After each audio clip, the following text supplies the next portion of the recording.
But it's really good to focus on that group, and the sales, they'll be there, and you've always got that. But boy, when the going gets tough, those girls are right there for you all the way. And it is, I agree with you, Deborah, it's more fun to work with a group and to have fun working together. Many hands make the work lighter.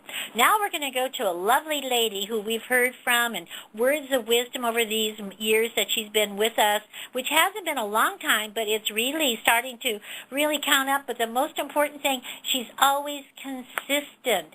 And she came in and she decided, well, this is a business, and boy, does she treat it like a business. And she's made her decision. Do I just do personal sales or do I recruit? Which is the way I should go? So Carol Orrell, Executive Director from Virginia, would you share your thoughts along that line? Thank you, Phyllis. And thank you, Deborah. That was not only, it was entertaining, it was visual, and you were so focused on the numbers. So let's see what I can add to that. As Phyllis mentioned, I haven't been in the business very long. It's only been about 20 months, and I've been on a pretty big learning curve, particularly with regard to building a team. I was quite fortunate that my personal sales took off very quickly because I had an existing client base and a network to draw from. And then I began to focus on marketing to gyms and curves. But as with all of you, I've had my ups and downs with building a team. I was asked tonight to respond to a couple of questions. First was what Deborah talked about, personal sales versus building a team. You know, is it hard or easy? Training, how much does a new recruit need and what to do? And how to keep new women in the business on track. All right, personal sales versus building a team, hard or easy. I think both can be viewed as hard or difficult, and both can be viewed as easy. It's just in your frame of mind. Personal sales can be considered easy because you can directly control your time and you get cash in your pocket immediately. But personal sales can also be viewed as the harder way to go because you have to either continuously find new customers, because in the bra business our bras last a long time, or figure out how to do add-on sales with our other products. This means you are constantly doing some form of marketing, continuous networking, and of course that takes time. Now, building a team at first seems to be the more difficult way to go. You don't get the cash in your pocket in that first month, and at first it seems like you don't have much control over the outcome.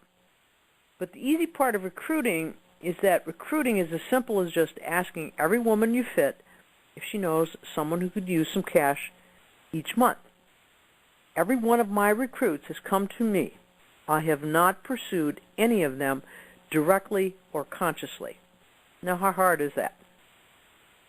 Where the payoff is, and the really easy part is, first, the thrill when someone comes to you and says she wants to come into the business. And then comes the second thrill.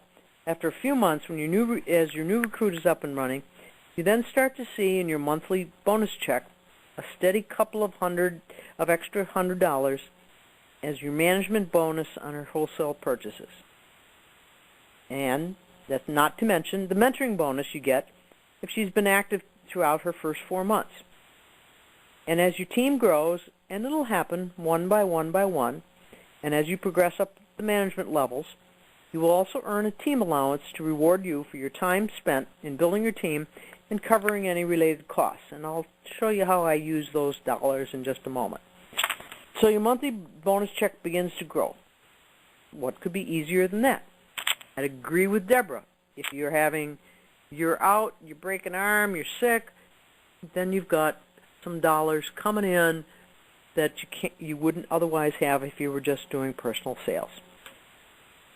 Now, a key component of building your team is keeping each of your women active and getting them the right training to succeed. And that brings me to the next two questions. Training, how much does she need? I'm fortunate to be in Mary Black's group. Mary views training, both initial and ongoing, as key to any recruit success and supports any sponsor at any level in our group with a formal training program. Training in our group is done in several phases. The first phase is the initial one-day training that Mary provides to any new lady in the business in our group, which gets the new recruit familiar with the products and how to fit various body types. Mary offers the training for free. The only cost is for the training manual, which was developed within our group. The sponsoring director is asked to attend the training with the recruit so that she can understand how her lady learns and how she may need to enforce concepts later. This initial training is then followed by the sponsor's hands-on training and assistance during those critical first 30, 60, 90 days. You have to get your recruit feeling secure in doing the fittings and closing the sale as quickly as possible. I ask each new recruit to schedule her grand opening or first party in the first week after Mary's first day training. She needs to apply what she learns immediately. I come with my inventory to backstop her if she doesn't have something. She then sees quickly that she will have increased sale if she has the product to be tried on and the woman can take it home with her. I also provide her with training on how to put an order in and so forth. So it's really critical that she doesn't, because sometimes they don't fully understand how order reward works and miss out on some free product.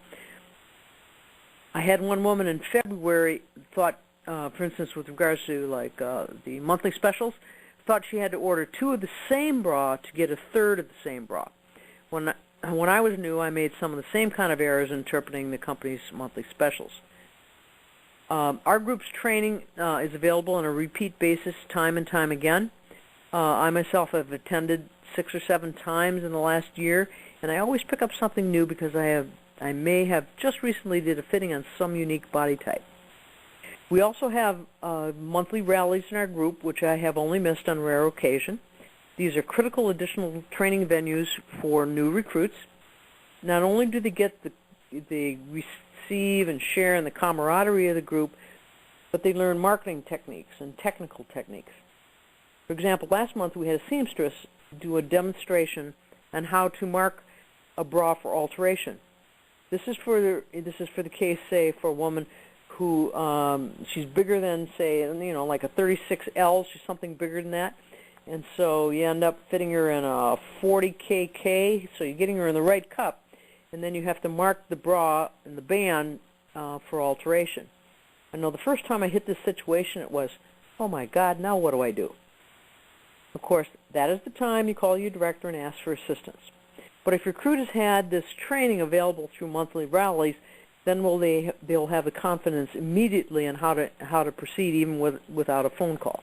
I know that now that I've had so much more training, I myself don't feel worried about facing a fitting situation I can't figure out. And then finally, the last question about keeping new recruits on track.